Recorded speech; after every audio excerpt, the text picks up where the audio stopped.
Shaaloo nagaa faraarri jaalalli fayyaanni gooftaa lafaaf bakka jirtanitti isiniif haa baay'atu. Obboloota bu'aa fuuraa toora tiiktookii jalatti kan argamtan akkam jirtu nagaa keessanii biyya keessa biyya alaa kan jirtu jajjabaattu foonitti hafuuratti deddeebiin gooftaa wajjinii maal fakkaata san bira ana obboleetti keessan bira hunduu nagaadha.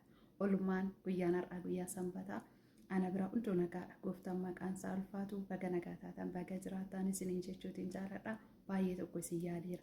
Maaliif jenna sagalee waaqayyoo ol wajjiniin dubbifannee hin beeku. Eessaan karaa toora tiiktookii karaa kaan immoo guunnetu jira. Gooftaan maqaan isaa ulfaatu.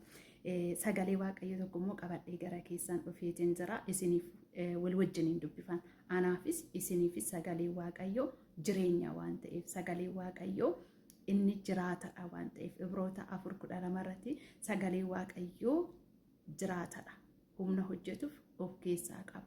Billaa qara lama muradame caalasi qara qaba jedha galanni Iyyesuusiif haa ta'u. Kanaaf sagalee waaqayyoo isa jiraataa ta'e kana wal wajjiniitiin hin dubbifanna maqaa Iyyesuusiin.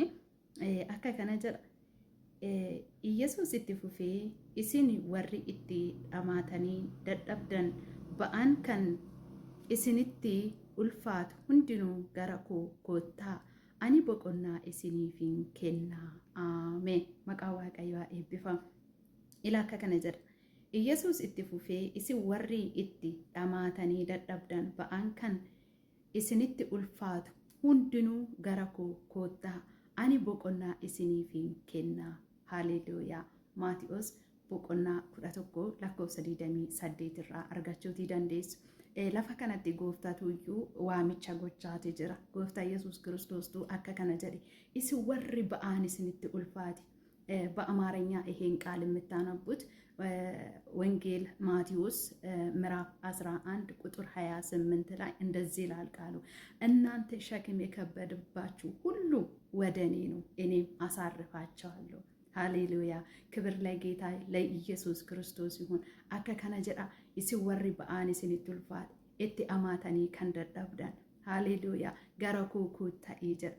Obbolooti koo obboleessa koo ba'aan kan isinitti ulfaate ba'aan cubbuu kan isinitti ulfaate gooftaa kana kan hin arganne dadhabbii garagaraa keessa kan jirtan gooftaan akka kana jedhe isin hundumti keessan ba'aan kan isinitti ulfaate fidadhaa gara koo koottaa isa itti dhamaatanii dadhabdassan isa humna keessaniin ol ta'isan fidadhaa gara koo koottaa jedhe. Koottaa gara Iyyesuus waamichaan isiniif godha. Obboleewwan koo biyya keessa kan jirtan biyyoota garagaraa keessa kan jirtan Iyyesuus cubbamootaaf of gaddeebisee foon uffatee nama ta'ee sababbii koof sababbii keessaniif dhufe.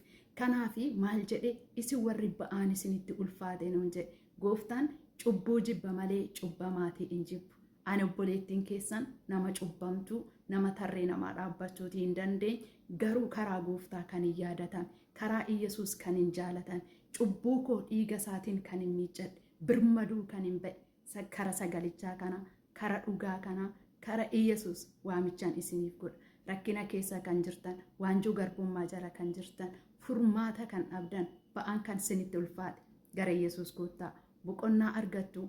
Aara galfattu jireenyi keessan boqonnaa argata manni keessan boqonnaa argata hafuurri keessan boqonnaa argata.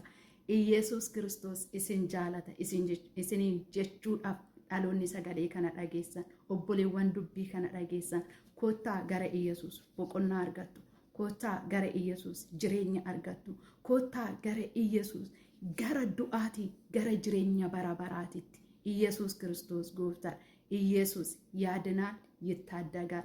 ወደዚህ ኢየሱስ ነው እረፍት የሚሰጥ ኢየሱስ ክርስቶስ ያሳርፋል። እህቶቼ ወንድሞቼ የእግዚአብሔር ቃል ሲናገር ምድርና ሰማይ ያልፋል ቃሌ ግን አልፍም ይላል። ምድሩ ሊያልፍ ነው ሰማዩ ሊያልፍ ነው የማልፍ የእግዚአብሔር ቃል የኢየሱስ ቃል አልፍም የእግዚአብሔር ቃል አልፍም።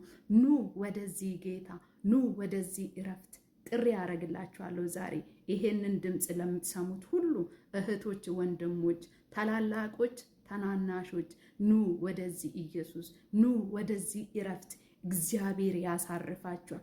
እናንተ ሸክም የከበደባችሁ በተለያየ መከራ ውስጥ ያላችሁ በተለያየ ውድቀት ውስጥ ላላችሁ ሁሉ ወደ ኢየሱስ ነው። እረፍት ነው ኢየሱስ ሰላም ነው ኢየሱስ boqonnaa isiniif kenna, jireenya isiniif kenna, nagaa isiniif kenna. Gara gooftaa kanaa koottaa boqodhaa isiniin jechuudhaaf achii as ba'eera. Gooftaan baraa fi jireenya keessan haa eebbisu. Koottaa guyyaan har'aadha. Sagalee Waaqayyoo gaafa dubbatu warra amananii fi guyyichi amma jedha, yerichi amma jedha. Obboleetti koo lubbuu kee baraarfadhu, obboleessa koo lubbuu kee baraarfadhu. Gara Iyesuus kana koottaa. Iyesuus isin jaalata. Iyesuus harka bal'isee isin eeggata.